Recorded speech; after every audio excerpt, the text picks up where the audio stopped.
Naramdaman mo na ba ang matinding paninikip at pagkatuyo ng balat pagkatapos maghugas? Akala mo ba normal ito at senyales ng malalim na paglilinis? Mali, ang pakiramdam na yan ay hindi kalinisan, kundi isang babala mula sa iyong balat, na nangangailangan ng agarang pansin. Huwag mo nang baliwalain ang simpleng pakiramdam na ito. Sa ilalim ng ating balat, mayroong mahalagang panangga na tinatawag na skin barrier, o lipid barrier.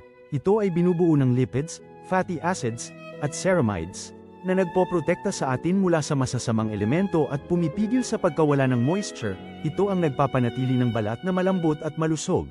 Kapag nararamdaman mo ang paninikip, nangangahulugan itong nasisire na ang pader na ito, at nawawalan ito ng kakayahang ipagtanggol ka. Ang tunay na salarin, ang mga maling sabon at produktong pampaganda na ating ginagamit araw-araw. Maraming komersyal na produkto ay may matatapang na kemikal tulad ng sulfates, na literal na nagtatanggal ng natural na mantika at lipid sa iyong balat.